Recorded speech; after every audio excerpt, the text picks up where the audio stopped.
la verdad, de modo que sea clara y relevante al que aprende. En buena medida, el impacto de las enseñanzas del Señor Jesús se debió a su capacidad para ilustrar con los elementos más simples los secretos del reino de Dios.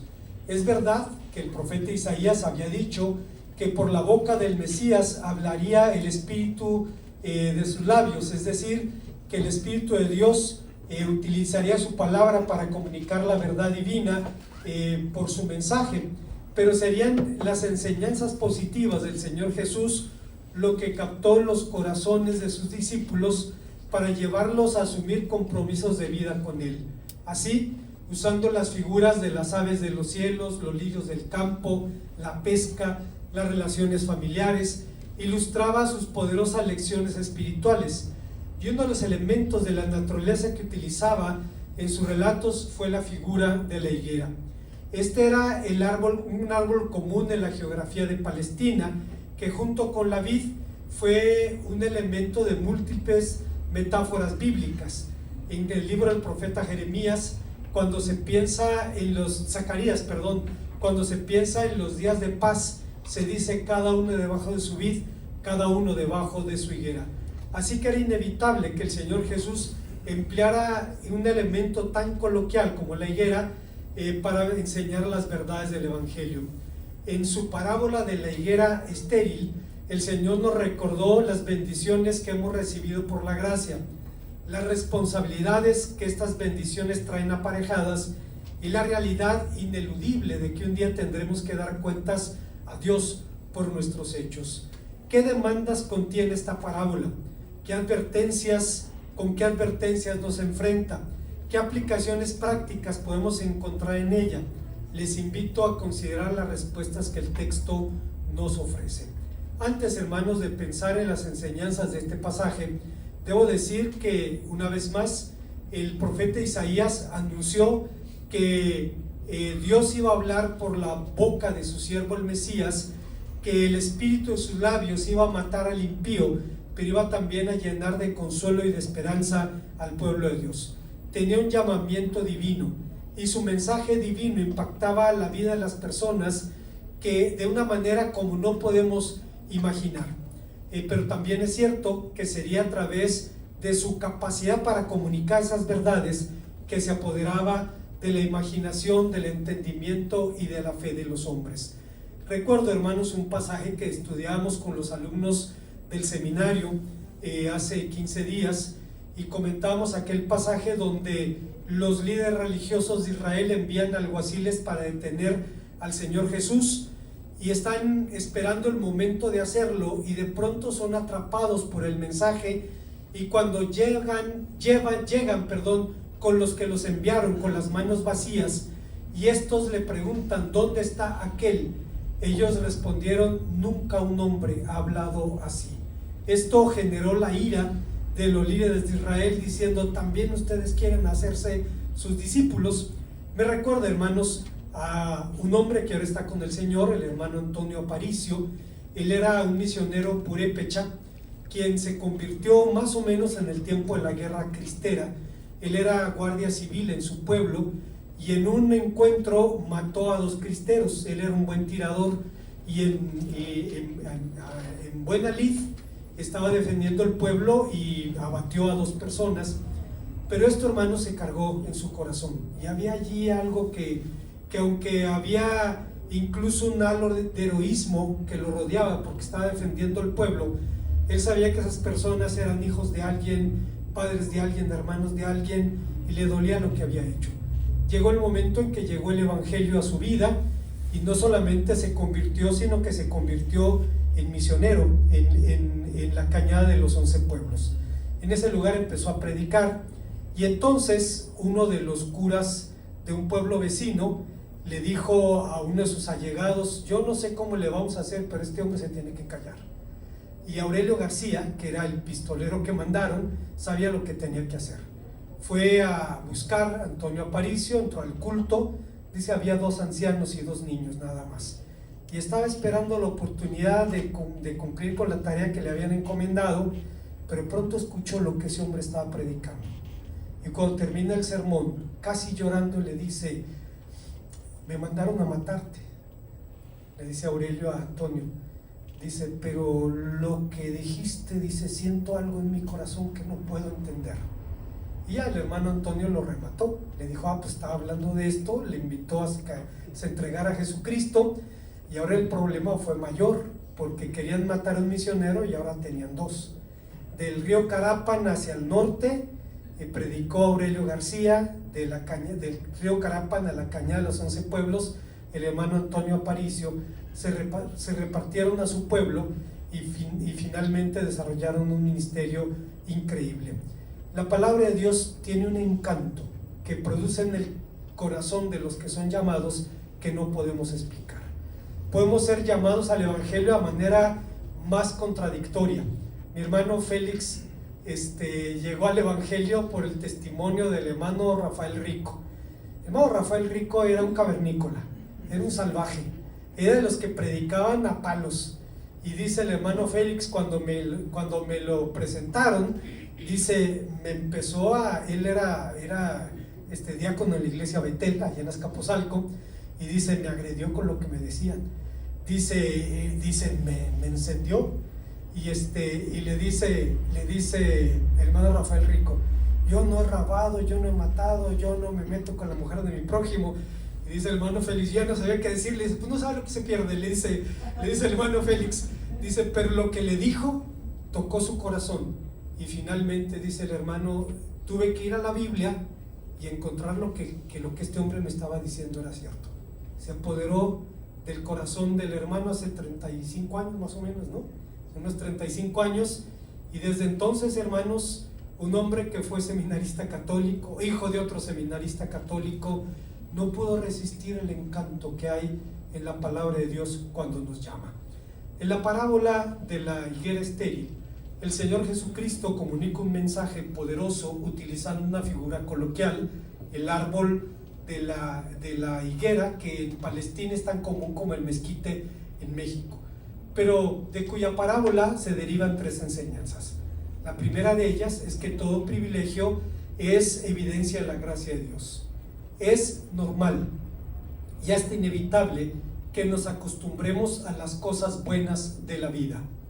Bendiciones como la vida, la salud, el sostenimiento diario, la familia, la vida misma son considerados elementos imprescindibles de la existencia, es decir, bendiciones que poseemos por derecho propio. Hay quien dice que tiene lo que tiene porque ha trabajado para ello.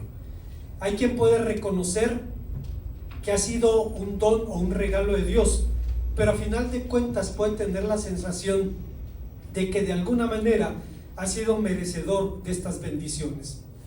Pero la Biblia nos enseña que todas estas cosas son expresiones de la gracia de Dios, que estas cosas son claras manifestaciones de la misericordia divina. Si vamos a las definiciones, usted recordará que la palabra gracia es el favor inmerecido, y la parábola de la higuera estéril gira precisamente en torno a esta verdad. La higuera es de hecho el primer árbol mencionado por nombre en la Biblia. Fue mencionado allí por primera vez, y su referencia llegó a ser tan frecuente que incluso aparece en nombres de lugares.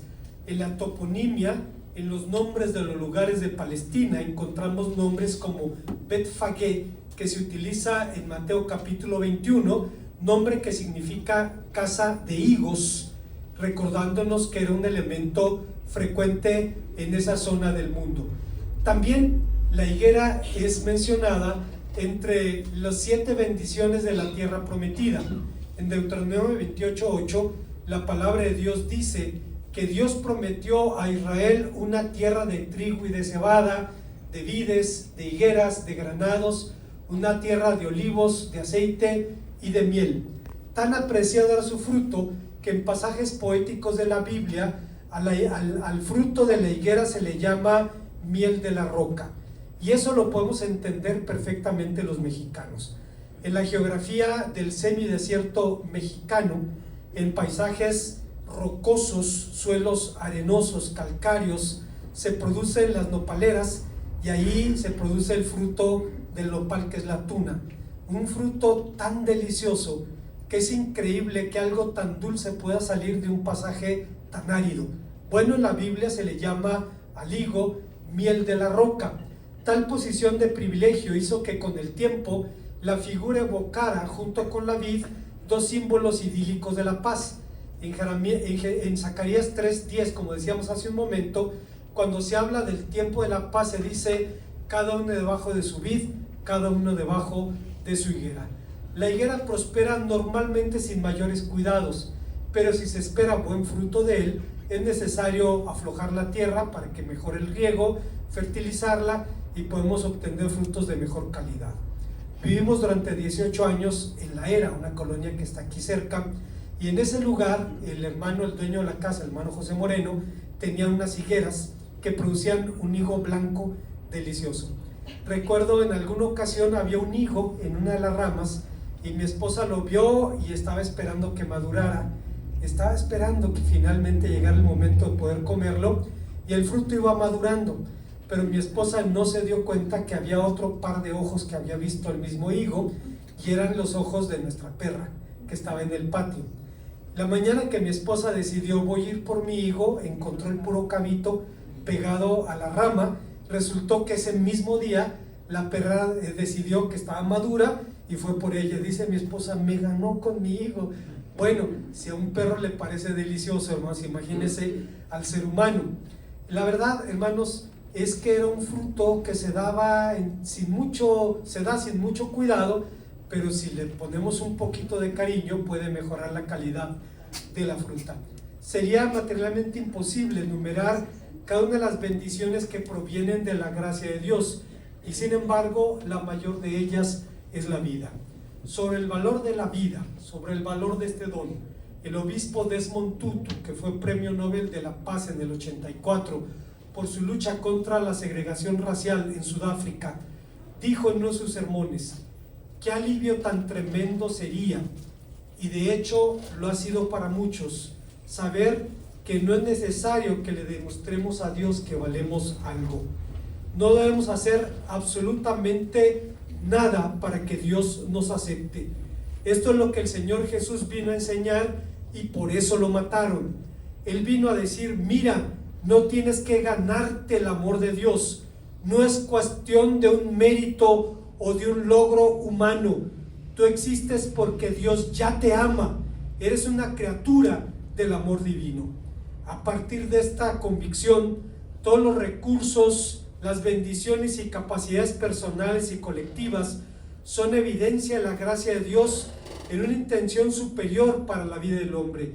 Y es justamente lo que el rey David confesaba cuando dedicaba las ofrendas del pueblo para la construcción del templo. Fíjense lo que dijo en primera de Crónicas 29 del 10 al 14. Dice: bendito seas tú, oh Señor, Dios de Israel nuestro Padre, desde el siglo y hasta el siglo.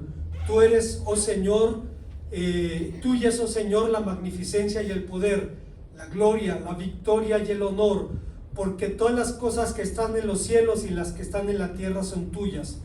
Tuyo, oh Señor, es el reino, y tú eres excelso sobre todos. La riqueza y la gloria proceden de ti, y tú dominas sobre todo.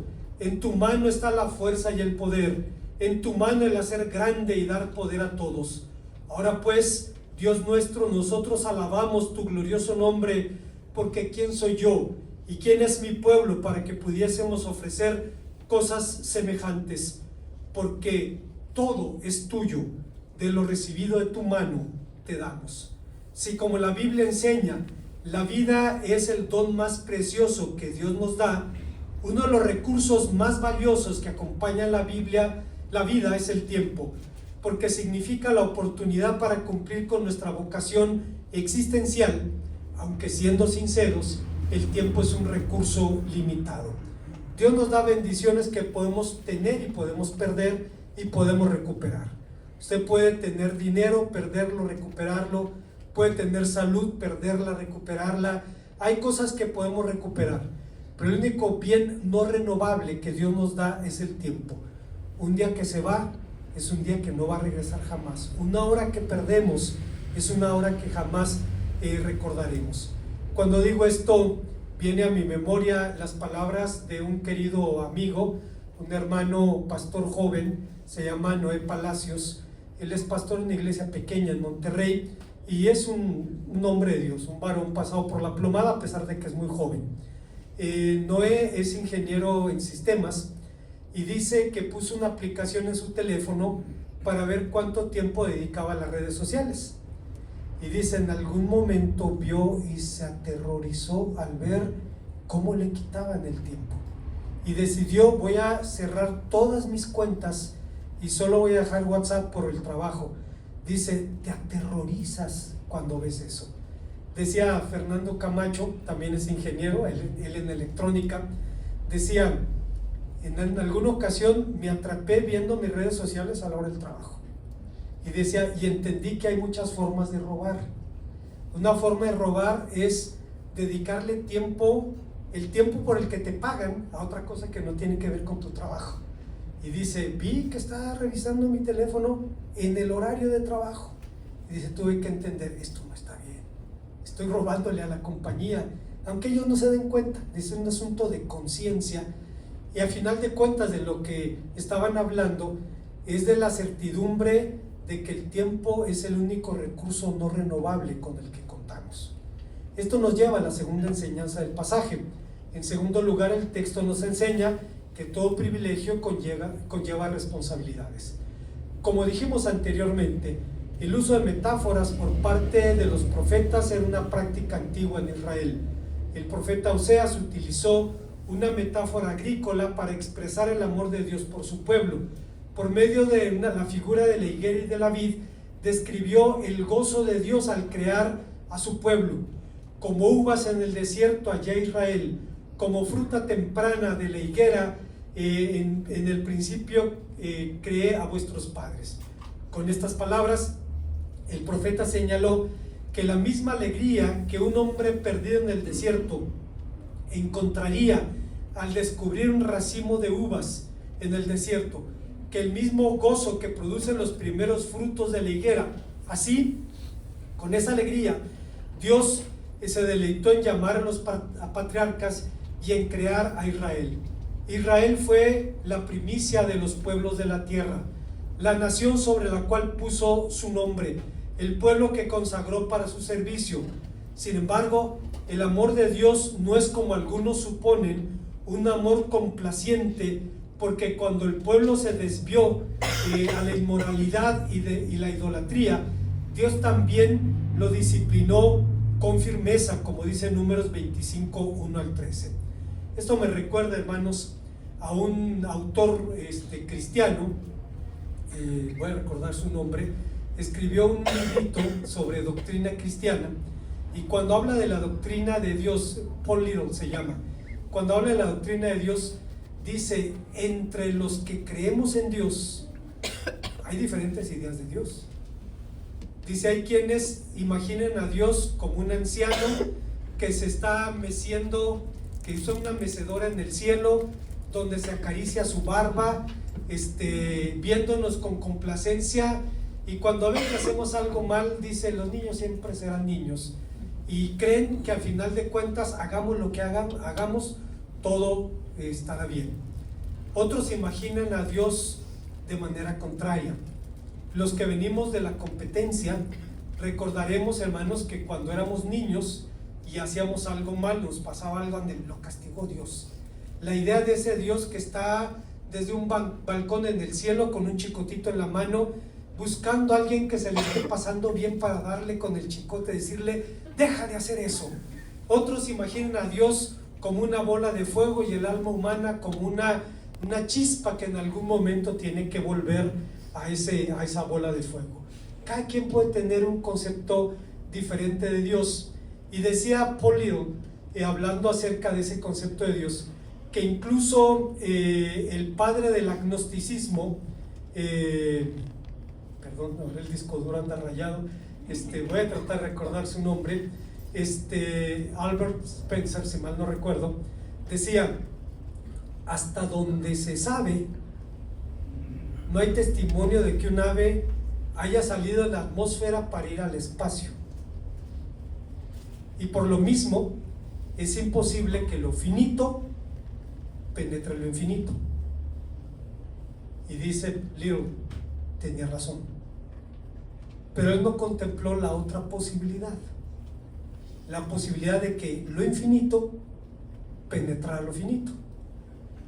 De lo que el apóstol San Juan dice, y aquel verbo se hizo carne y habitó entre nosotros. Entonces, cuando hablamos de Dios, hermanos, podemos tener ideas diferentes, pero al final de cuentas tenemos que ir al Dios de la Biblia. Cuando el pueblo se desvió, fue disciplinado porque es un Dios celoso. Siguiendo pues la antigua tradición profética, el maestro ilustró con los elementos más comunes de la naturaleza los secretos del reino de Dios, y lo hizo de formas tan creativas que se apoderaban de la atención de su auditorio. Santiago Crane, un formador de predicadores, de generaciones de predicadores en América Latina, en el seminario estamos estudiando su libro, El Sermón Eficaz, y el hermano Crane dice en alguna de sus afirmaciones, dice: quien oye o lee un relato participa con la imaginación como si la experiencia narrada fuera propia. Al hacerlo así, no se imagina un simple imitador del personaje central de la narración, sino que asume una actitud vicaria que se coloca en el lugar del héroe, sufre sus sufrimientos, se goza con sus alegrías, en suma participa en los eventos que se narran como si fuera el propio héroe. Yo admiro, y no es coba, no es porque esté aquí, pero admiro a Isaí. Es erudito, experto en literatura rusa, le recita de memoria pasajes enteros de Tolstoy, de Dostoyevsky, páginas enteras, por su conocimiento de la literatura rusa. Debo ser sincero, he intentado, pero es demasiado densa para mí.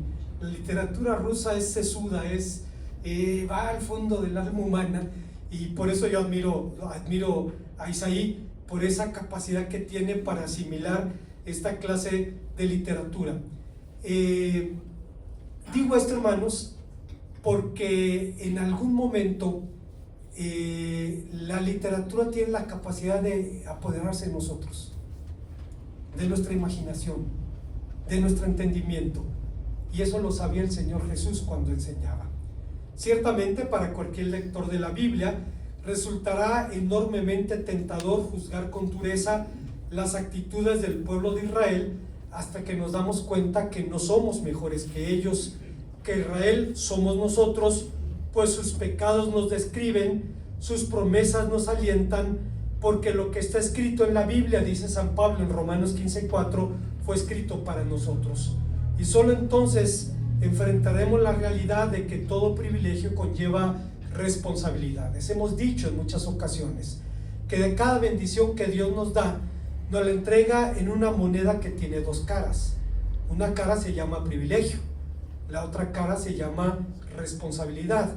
Es verdad que Dios nos bendice con dones, con capacidades, con experiencias, pero cada una de ellas entraña una responsabilidad, incluso el sufrimiento, incluso el dolor. Un versículo que una y otra vez mi hermana Gloria repite.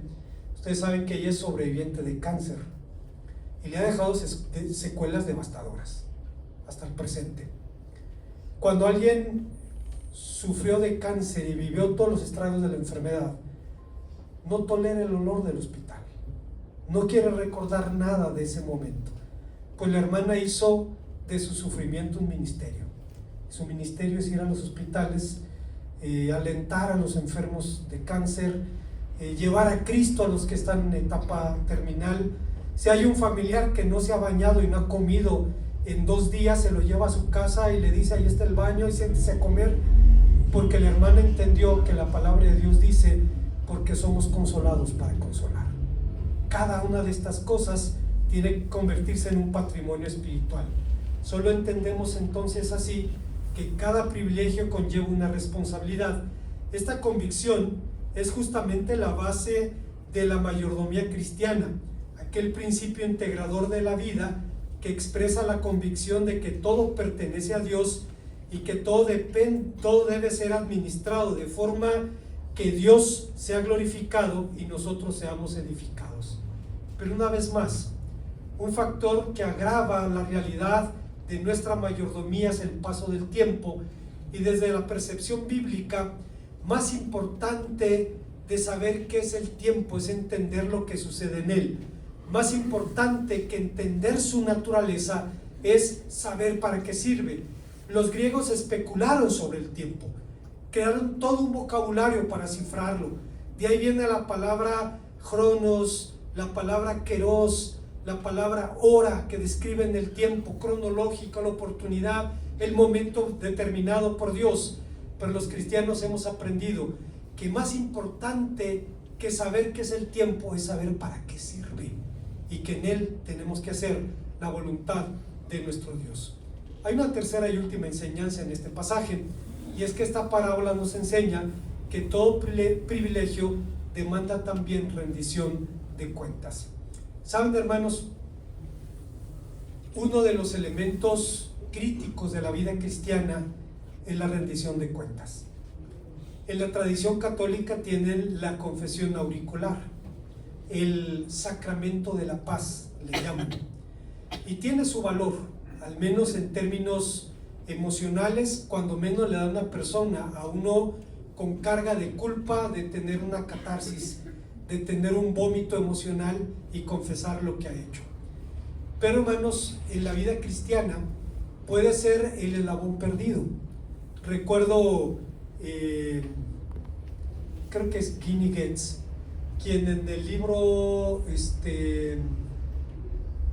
voy a recordar el nombre, La vida de un hombre, habla de un individuo que se entrevistó con él y le dice: hermano, reconozco que tengo necesidad de rendir cuentas por mi vida.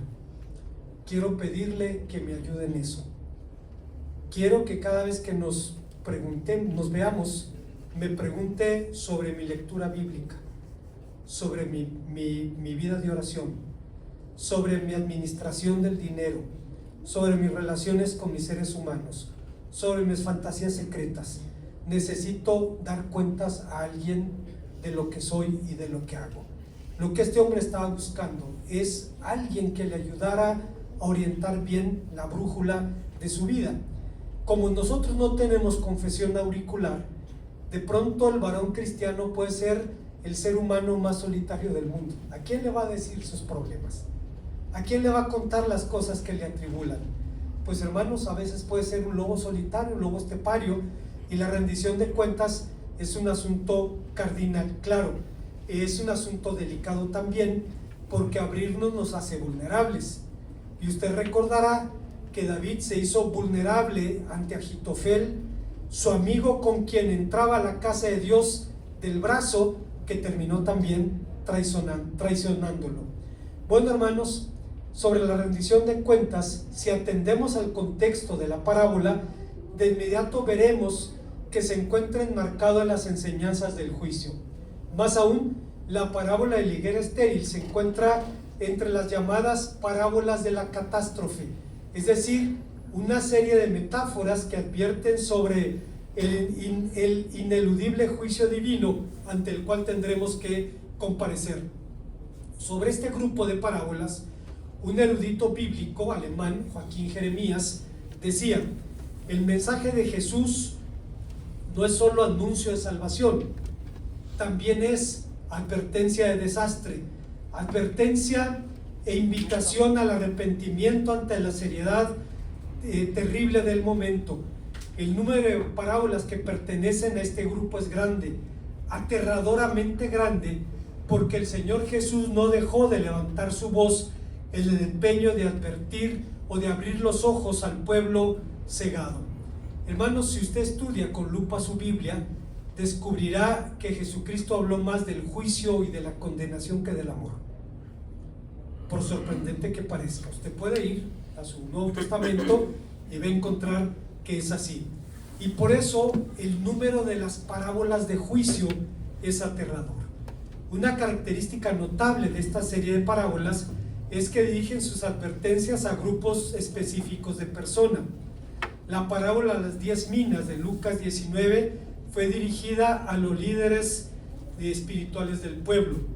Las del siervo fiel y prudente, de Mateo 24, y los talentos, Mateo 25, y del portero, a los escribas, que como entendidos de la palabra de Dios eran depositarios de la dirección del pueblo.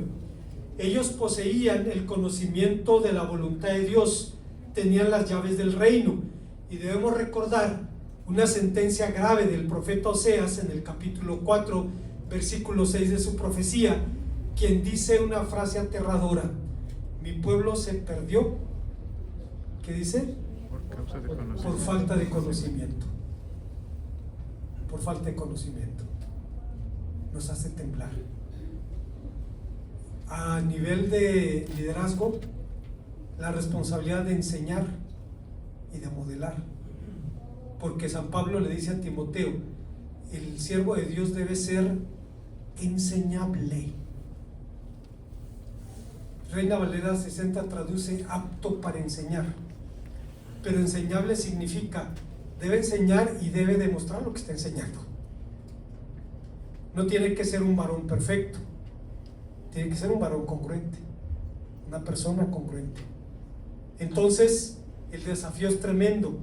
Ellos poseían el conocimiento de la voluntad de Dios y las llaves del reino, pero ¿hablan las parábolas solamente a los líderes religiosos del tiempo del Señor Jesús? La respuesta es clara: no. Nos hablan a nosotros y nos anuncian el ineludible juicio con el que tendremos que comparecer delante de Dios por el buen o mal uso que hayamos hecho de sus dones. Así que junto con la verdad del inescrutable amor divino, debemos reconocer la verdad del juicio inapelable. Es verdad, hay una diferencia. Nosotros que hemos creído en Cristo no compareceremos ante su tribunal para salvación o para condenación. Compareceremos delante de Él para galardón, porque Cristo ha pagado por nuestros pecados, pero aún así seremos juzgados por nuestros hechos.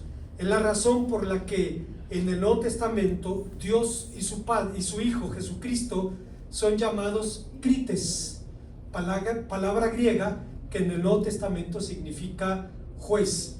Hechos 10:42, 2 Timoteo 4:8, Hebreos 12:23, Santiago 4:12, 5:9, etc.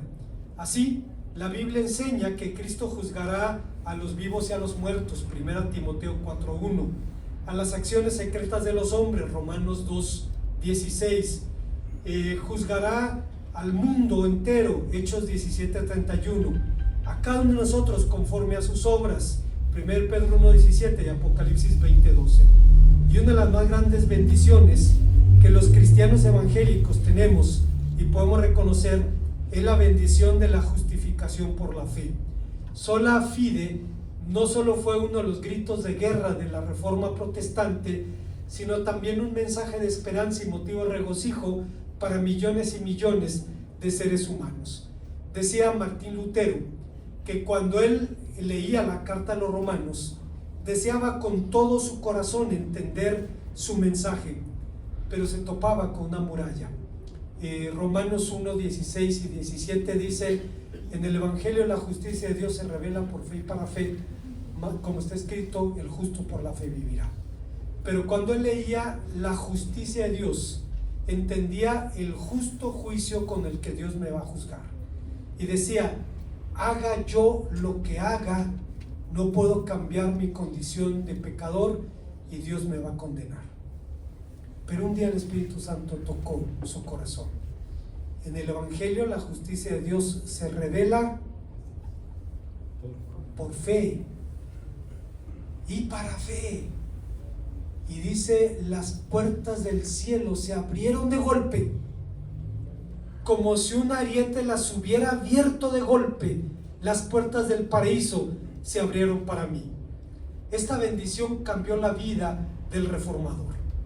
Hoy día, en la tradición católica existe un fenómeno muy curioso, y es el de sacerdotes que descubren la gracia. Hay dos autores de libros, de los autores católicos más leídos por protestantes. ya murió el padre Henry Nouwen, que escribió un libro que se llama La parábola del hijo pródigo, el regreso del hijo pródigo, perdón, y que también murió Brennan Manning, que escribió una obra monumental que se llama El Evangelio de los Andrajosos. Ambos eran sacerdotes católicos que descubrieron la gracia, permanecieron en la tradición católica, pero predicando a Jesucristo y predicando la gracia allí. Alguien pudiera preguntarse cómo pueden permanecer allí, pero la siguiente pregunta es: ¿y no querrá Dios utilizar personas allí mismo que predican a Jesucristo y predican el Evangelio? Cosa que efectivamente sucede hasta el presente. Bueno, esta es una gran bendición. Sus libros hablan de la gracia con los ojos de un recién convertido, pero como dijo Bonhoeffer, dado que el espíritu humano siempre anda buscando dónde comprar una gracia más barata, bien pronto la sublime verdad del Evangelio fue profanada y convertida en el antro de la indolencia y un bastión de la justificación propia.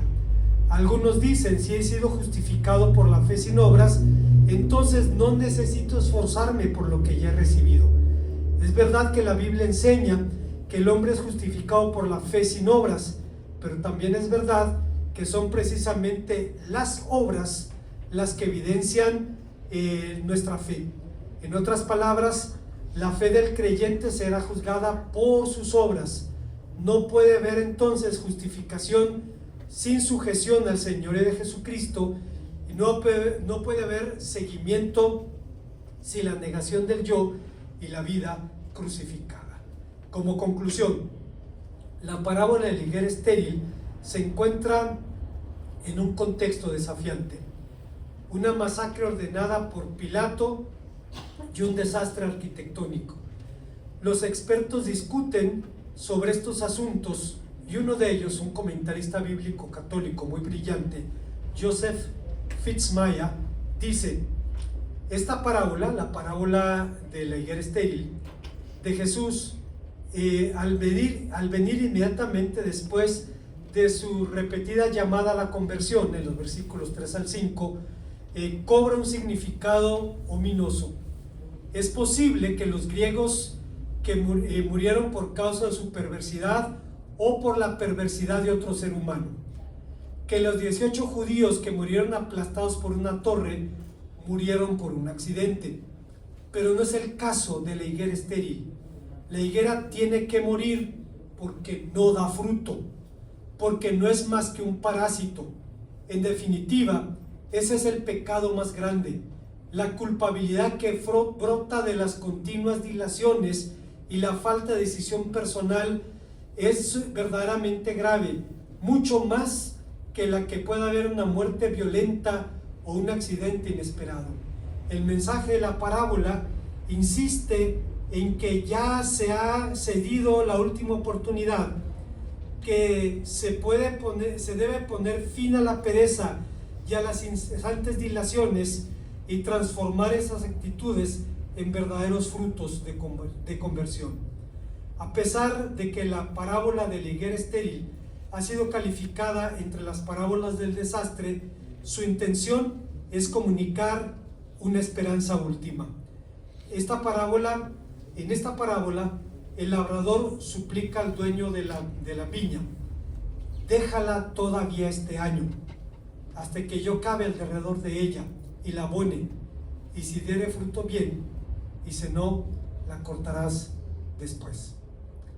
Hace 8 días, antes de empezar el culto, en la pantalla de los anuncios, había 3 fotografías: la fotografía del hermano Eric Hermes, la fotografía del hermano Jesús Zamora y la fotografía del hermano Juan Hurtado.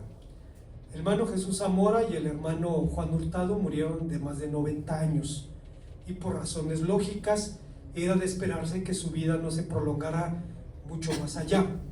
El hermano Jesús, y yo siempre lo admiré y lo respeté, y él, cuando supo que tenía un problema de cáncer en su garganta, razón por la cual no podía hablar bien, habló con sus hijos y les dijo: yo sé lo que tengo, sé que se va a complicar con el tiempo, pero quiero que hagan un compromiso conmigo.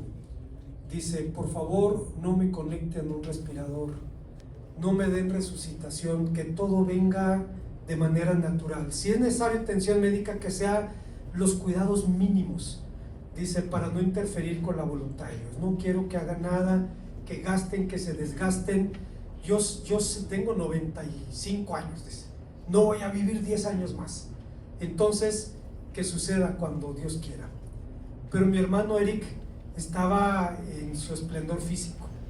En las fotografías, decía Jorge, mi hijo, cada foto era representativa de su personalidad. El hermano Hurtado y el hermano Zamora sentados como patriarcas en su silla, y el hermano Eric con los brazos en alto, como un hombre de energía, como un hombre de actividad. Pues nunca pensamos, hermanos, que el Señor los iba a llamar este año, y nadie hace planes para su propio funeral, para su propia muerte. Estamos en las manos de Dios. Así es que la parábola de la higuera estéril nos enseña eso, nos enseña el juicio, pero también de la misericordia.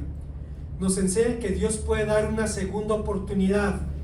Lo hizo con sus mejores siervos, lo hizo con el apóstol San Pedro, lo hizo con Marcos, lo hizo con Pablo, y lo hace seguramente con usted y conmigo. Él es infinitamente misericordioso con aquellos que caen pero se levantan.